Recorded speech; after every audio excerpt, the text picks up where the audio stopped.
Staying in West Africa, the foreign ministers of Burkina Faso, Mali and Niger have recommended creating a confederation as part of a long-term goal of uniting the West African neighbors within a federation.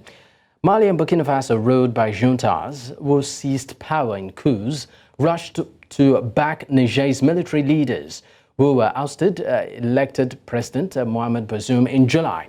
They created a pact, the Alliance for Sahel States, setting up closer economic ties and mutual defense assistance if the sovereignty or territorial integrity of a member is threatened.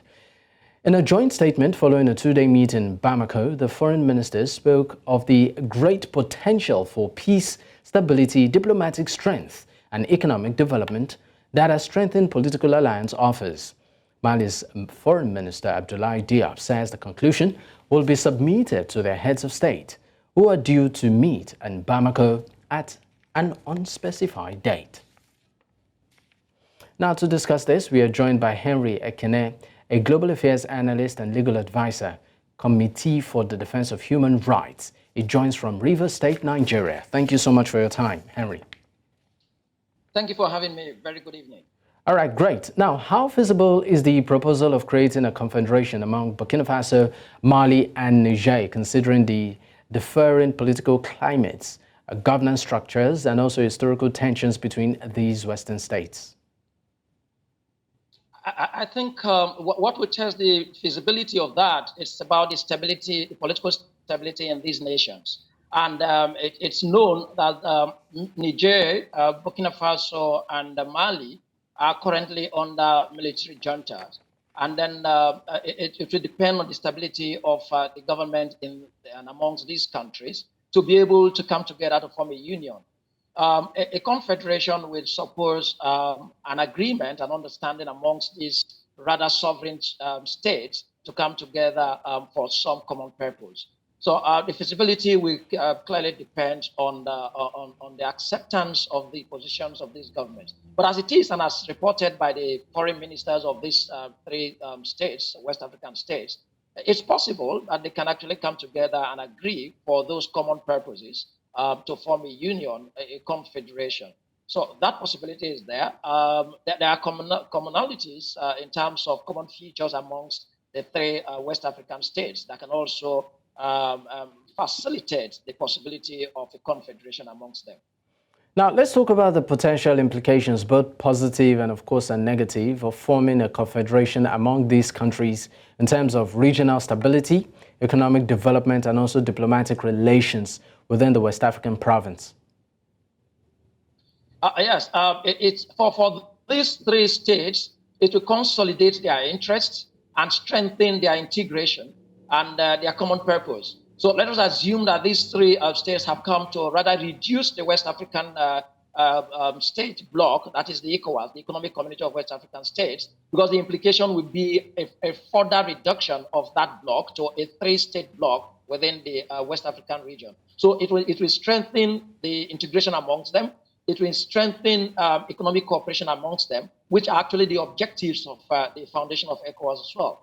That are them, but a threat in the West African region, particularly with respect to the already existing ECOWAS, will mean that there will be a depletion in the size of ECOWAS and the economic strength, and even a threat to integration amongst the West African states. Because apparently, if Niger, Mali, and Burkina Faso come together for similar purposes the ECOWAS was founded, that is economic purposes, economic integration, even military cooperation and integration, and amongst them having common features, I have said, they are all French West African colonies, that's former French colonies, and then they have a shared population of almost an average size, about 21, 22 to 25 million, all three states. And then they have common features and even common boundaries. It could strengthen their integration, but will threaten the integration amongst the West African sub-region.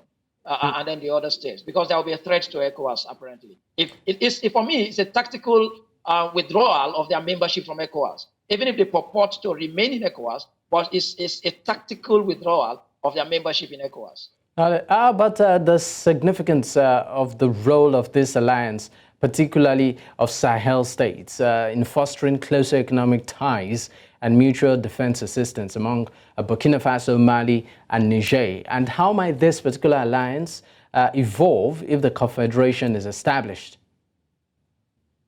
Yeah, it will evolve by the cooperation they are seeking to establish already, the common understanding amongst the states, and then the governments and leadership of these three states in the West African sub-region.